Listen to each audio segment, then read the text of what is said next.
يا أيها الذين آمنوا اركعوا واسجدوا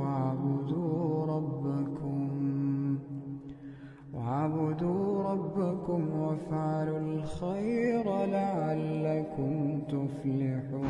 السلام عليكم، اهلا وسهلا، مرحبا بكم على قناه مطبخ يسرى. كنتمنى من كل قلبي انكم تكونوا في احسن الاحوال. اليوم ان شاء الله راح نشارك معكم هاد الطلبيه اللي فيها حلوه ديال التمر او المعمول ديال التمر. فما كاينش اللي ما كيحبش هاد الحلوه الصراحه، معشوقة الجماهير. حلوة ديال الزمان صراحة، انايا حلوة ديال التمر هي المفضلة عندي، كنحماق عليها. وفي اخر فيديو نعطيكم الكمية اللي تحصلت عليها والثمن للبيع. فصراحة هاد الحلوة بلا خميرة وبطريقة اللي بسيطة سهلة وسريعة، كتبقى مطبوعة ومرشومة. فقبل ما غنبدا معكم الفيديو غنصليو على سيدنا محمد، اللهم صل وسلم وبارك على سيدنا محمد وعلى آله وأصحابه أجمعين. إذا راح نخليكم مع طريقة التحضير وفي نفس الوقت غنعطيكم المقادير. فبسم الله على بركة الله. في قصريه هنا كنضيف 200 غرام ديال مارغرين، استعملت بونا 200 غرام بالضبط. بغيتو ديروا 250 غرام ديروا 250 غرام، ولكن انا درت 200 غرام فقط، مع نص كاس ديال السكر كلاصي اي ما يعادل 75 غرام سكر كلاصي يكون مطحون ومغربل. وهنا كنزيد كاس العنبه عامر بالزيت النباتيه ما يعادل 200 مليلي او 200 غرام، لان استعملت المارغرين. الا درتو الزبده لينه او الزبده ديال الاكل غديروا نص كاس ديال الزيت، لان الزبده كتكون ميدمه. كنزيد كذلك قبصه ديال الملحه، وغنزيد كذلك في الاخير هنايا نص كاس ديال الماء. غادي نزيد قطرات ديال الروح ديال مازهر. انا ما كانش عندي مازهر ديال القرعه، فلذلك استعملت غير هذا، ولكن هذا كيبقى الافضل، كيجيب بنين بزاف هذه الحلوه وكيعطي واحد النكهه اللي خاصه، وفي نفس الوقت الدار كتعطي واحد الريحه ديال المازهر. صراحه هذه الحلوه فاش طيبتها الريحه وصلت حتى للجيران. المهم هنا من بعد ما كنخلط هاد العناصر كلهم جيدا حتى كيتخلطوا. ماشي شرط انني نخدم الزبده والسكر، ضروري انا كنخلط الكل جيدا. في الاخير من بعد ما خلطت كيف كتشوفوا معايا راه الطريقه سهله وبسيطه. وهنا كنجيب داك نص كاس ديال الماء اللي مخلط مع قطرات ديال روح الزهر، شي 3 قطرات اللي استعملت، ومن بعد زدتهم.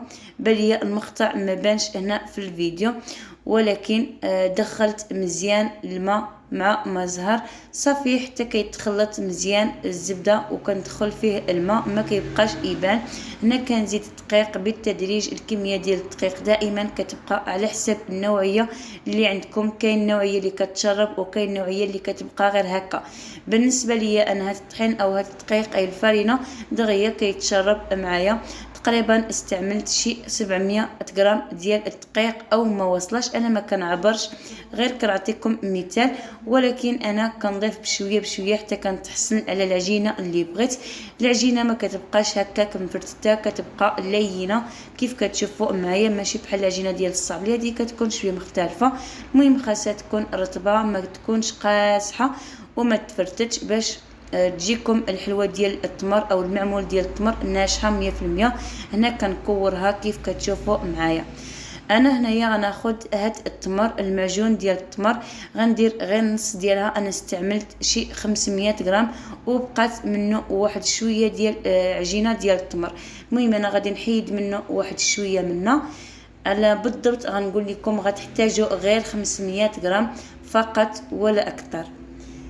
غنحيدها وغنحطها في هذا البول، وغادي نزيد النكهه ديال اللوز او ممكن تستغناو عليها فقط القليل.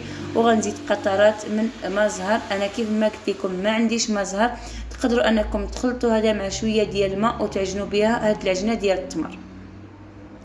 كنزيد معلقه صغيره ديال القرفه، بغيتو انكم نسمو باش ما بغيتو. كنزيد 2 معالق صغار ديال الزبده عاديه، مارغرين او زبده ديال الاكل صافي. وغادي نزيد واحد 2 معالق كبار ديال جنجلان اي سمسم، وكذلك جنجلان عادي بطبيعه الحال. وغنزيد هنايا المكسرات غير اللوز مهرمش، وكنعاود ثاني واحد شويه ديال رقائق ديال اللوز وشويه ديال الكاوكاو كونكاسي، على الاقل معلقه كبيره من اللوز و2 معالق ديال كاوكاو كونكاسي. من بعد عجنت مزيان العجينه ديال التمر، ما كنبغيش انني نعجنها ونبينها معكم هنا في الفيديو. الطريقه راه بسيطه. ومن بعد كنكور العجينه ديال التمر كلها، فكتكون صغيره على العجينه ديال العجينه ديال الحلوى. المهم العجينه تكون شويه كبيره، ولكن العجينه ديال التمر كتكون قل منها. صافي انا كنكورهم كلشي هنايا وكنحط هنا في هاد لي بول. ومن بعد كنهز العجينه ديالنا وكنبسطها، ومن بعد كنحط فيها التمر في الوسط وصافي كنبقى نكور. المعمول اللي بغيتو ديروه اي معمول عندكم او الطابع، انا خديت غير هذا كيتباع غير ب10 دراهم، ما بغيتش انني ناخذ الاخر اللي كبير. انا قلت غادي نهز غير هذا وصافي باش نقتصد عليكم حتى نتوما. المهم هنايا غادي ندخل مزيان العجينه ديال التمر، ومن بعد كنبقى نكور كويرات. حاولوا ما امكن انكم ديروه قد انا ما كنعبر ما والو. كنجيب هذا الطابع، غادي ندير شويه ديال الدقيق اي الفرينه، بغيتو ديروا او ما ديروش، ولكن من الاحسن انكم ديروا الدقيق باش ما تلصقش لكم العجينه فيها. انا هذه هي الطريقه اللي كنفضلها، ما كنحطش العجينه وكنبقى نحط على سطح العمل. ديك الطريقه بحال هذه الطريقه ما كتجيش، هي هذيك كتجي عوجه كيف غتشوفوا معايا، ما كتجيش مطبعه مزيان. المهم انا كنوريكم هذه الطريقه، ولكن من بعد انا غنوريكم الطريقه اللي فضلتها انايا. هنا عندي ساهل، واخا انني نحيد مرشم ونردو. المهم انا حاجه ديال الحلوه او شي حاجه اللي كنعشقها انني نطيبها كتجيني سهله كيف ما كانت، ما فيها عذاب، كلشي كيجيني راحه. المهم هنايا قلت لكم هذه الطريقه ما كنفضلهاش انني نحط في هذا الطابع ومن بعد نحط على سطح العمل ونبسط. هذه الطريقه ما كتبقاش زوينه، والشكل ديال هذا المعمول ما كيبقاش مفيني. ها نتوما كيف كتشوفوا راه كلشي راه باين، ولكن انا الطريقه اللي غنفضلها كناخذ العجينه ديالي ومن بعد كنفندها في شويه ديال الدقيق وكنحطها في هذا الطابع. بالنسبه لهذا المعمول او هذا الطابع كنكحزوه غير واحد شويه، ومن بعد كندخل العجينه ديالي ومن بعد كنبقى نبسط بيديا وصافي وكنحيد. يعني هذه الطريقه الثانيه اللي كنفضلها، ماشي بحال الطريقه الاولى. غنخليكم باش تفهموا مزيان.